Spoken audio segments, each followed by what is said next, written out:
दोस्तों नमस्कार, स्वागत है आपका एक बार फिर से पीएसीएल की लेटेस्ट जानकारी के साथ।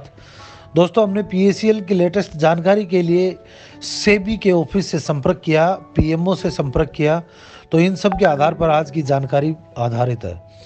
दोस्तों सुप्रीम कोर्ट 2014 से ही इस तरह के आदेश देता आ रहा है कि किसी भी कीमत पर लोगों का पैसे का निपटारा किया जाए, तो फिर भी सेबी क्यों नहीं कर पा रही है और आरएम लोढ़ा को क्या दिक्कत आ रही है, किन किन समस्याओं का सामना करना पड़ रहा है। तो तमाम सूत्रों के हवाले से हमने उन सभी कारणों का पता लगाया है जिससे लोगों का पैसा नहीं मिल पा रहा है। तो दोस्तों जब सुप्रीम कोर्ट ने यह आदेश जारी किया था कि सेबी को जल्दी से जल्दी पीएसीएल की पूरी प्रॉपर्टी को अटैच करके बोली लगाकर सेल करके निवेशकों का पैसा जल्द से जल्द दे दिया जाए, उस समय सुप्रीम कोर्ट को भी यह बात नहीं पता थी कि पीएसीएल की यह प्रॉपर्टी जो है उसमें क्या क्या लफड़ा है।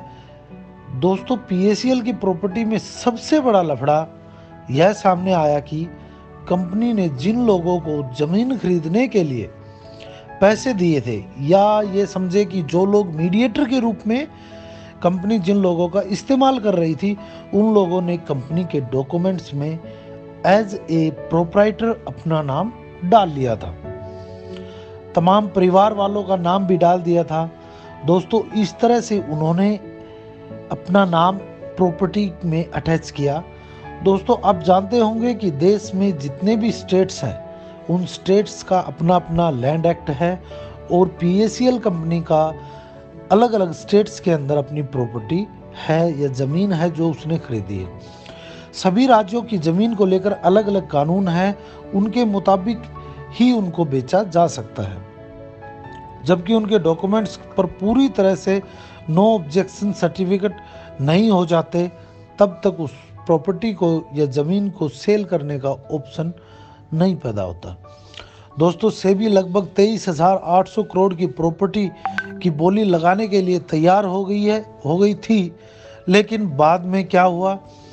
कि कंपनी के जो प्रॉपर्टी डॉक्यूमेंट्स थे उनमें कुछ लोगों ने अनैतिक तरीके से अपना नाम डाल लिया था, जिससे वे सारे ऑप्शंस सक्सेसफुल नहीं हो सके और गवर्नमेंट को अपना कार्य बीच में रोकना पड़ गया।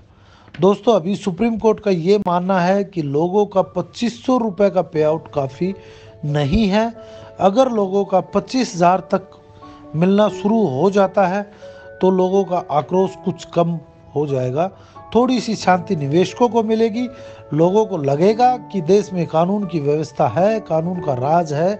सरकार भी अपना कार्य कर रही है और कोर्ट भी अपना कार्य कर रहा है। अभी लोढ़ा कमेटी की न्यू गाइडलाइन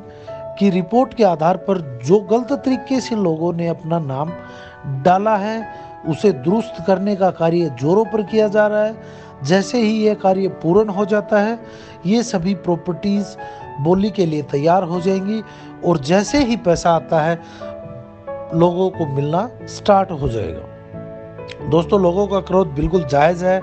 लेकिन अच्छी बात यह है कि पीएसीएल कंपनी के पास जितना पैसा लोगों को देना बाकी है उससे 3 गुना ज़्यादा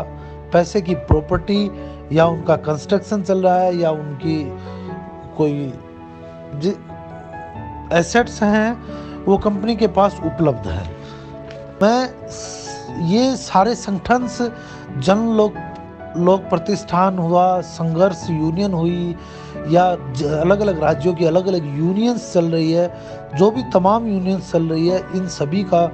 बहुत अच्छा कार्य रहा है और इनके द्वारा बहुत अच्छा कार्य किया जा रहा है। इनका दबाव गवर्नमेंट पे भी है, सेबी पर भी है और कंपनी पर भी है। सेबी और आरएम लोढ़ा से मिली जानकारी के अनुसार जनवरी में लगभग डॉक्यूमेंट्स का कार्य पूरा कर लिया जाएगा और संभावना है कि फरवरी में कुछ पे आउट मिलना